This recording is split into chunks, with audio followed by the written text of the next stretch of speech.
Assalamualaikum warahmatullahi wabarakatuh. Saya Muhammad Ilham Saputra, mata kuliah Bimbingan dan Konseling Anak Usia Dini dan Sekolah Dasar. Program Studi Bimbingan dan Konseling Fakultas Keguruan dan Ilmu Pendidikan Universitas Negeri Sriwijaya.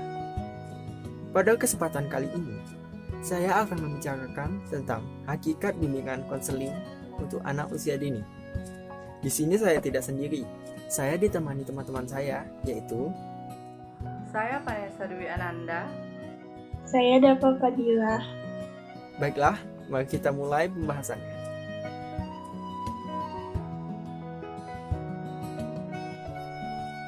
Bimbingan dan konseling pada anak usia dini dapat diartikan sebagai upaya bantuan yang dilakukan guru atau pendamping terhadap anak usia dini agar anak dapat tumbuh dan berkembang secara optimal serta mampu mengatasi permasalahan-permasalahan yang dihadapi.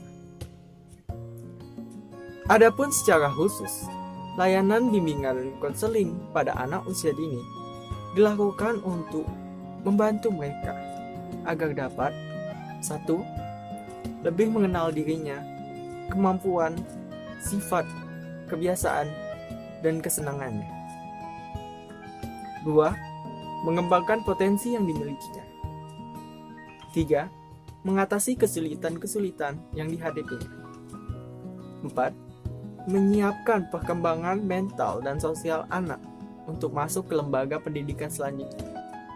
Selain itu, ditinjau dari sudut orang tua, kegiatan bimbingan dan konseling pada anak usia dini dapat dilakukan untuk 1. Membantu orang tua agar mengerti, memahami, dan menerima anak sebagai individu. 2. Membantu orang tua dalam mengatasi gangguan mental pada anak yang ada hubungannya dengan situasi keluarga di rumah. 3. Membantu orang tua mengambil keputusan dalam memilih sekolah bagi anaknya sesuai dengan taraf kemampuan, kecerdasan, fisik, dan inderanya. 4. Memberikan informasi kepada orang tua untuk memecahkan masalah kesehatan anaknya. Baiklah, saya akan menjelaskan tentang prinsip-prinsip bimbingan dan konseling untuk anak usia dini.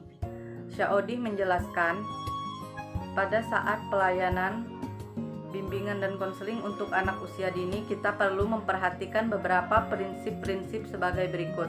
Yang pertama, bimbingan bagian penting dari proses pendidikan. Yang kedua, bimbingan diberikan untuk seluruh siswa, bukan hanya untuk siswa yang bermasalah saja. Yang ketiga, bimbingan merupakan proses yang menyatu dengan seluruh proses pendidikan. Yang keempat, bimbingan diberikan harus berpusat kepada anak yang dibimbing. Kelima, kegiatan bimbingan mencakup seluruh kemampuan perkembangan anak yang meliputi perkembangan fisik, motorik, kecerdasan, emosi maupun sosial. Selanjutnya, yang keenam yaitu bimbingan harus dimulai dengan mengenal dan juga mengidentifikasi kebutuhan yang dirasakan oleh anak. Bimbingan untuk anak usia dini ini diawali dengan mengidentifikasi berbagai kebutuhan anak-anak karena masing-masing anak memiliki kebutuhan yang berbeda. Pemenuhan kebutuhan ini dilakukan melalui proses bimbingan konseling dan akan menunjang proses perkembangan anak. Yang ketujuh yaitu bimbingan harus fleksibel dan sesuai dengan kebutuhan dan serta perkembangan anak karena anak-anak memiliki perkembangan yang berbeda-beda dan pemenuhannya pun akan berbeda-beda. Yang ke-8 yaitu dalam menyampaikan permasalahan anak pada orang tua, hendaknya menciptakan situasi yang aman dan menyenangkan sehingga memungkinkan terjadinya komunikasi yang wajar dan terhindar dari kesalahpahaman. Jadi hendaknya masalah yang dihadapi anak ini diberitahukan kepada orang tua dengan situasi yang aman dan nyaman dan dengan kata-kata yang baik dan benar, dan dimulai dengan pemahaman kepada orang tua sehingga orang tua paham bagaimana masalah anak dan situasinya kondusif. Setelah itu, yang ke-9, dalam melaksanakan kegiatan bimbingan dan konseling, hendaknya orang tua ikut serta, karena di sini orang tua akan membimbing anaknya di rumahnya tidak hanya guru atau konseling yang membimbing anak usia dini, tapi orang tuanya, karena orang tuanya pun anak beraktivitas banyaknya di rumah.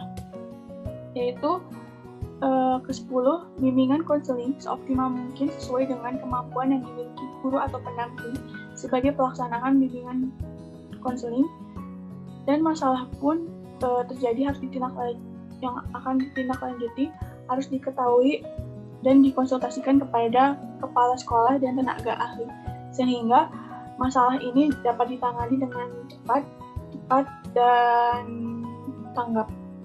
Dan yang ke-11 yaitu bimbingan dan konseling harus berkelanjutan. Jadi tidak hanya masalah selesai, tapi terus dipantau perkembangan anak, pemenuhan anak, dan masalah-masalah yang mungkin masih terjadi di anak. Baiklah, pembahasan kami telah usai. Semoga dapat bermanfaat bagi kalian semua. Terima kasih sudah menonton video ini. Sampai jumpa di video pembahasan lainnya. Wassalamualaikum warahmatullahi wabarakatuh.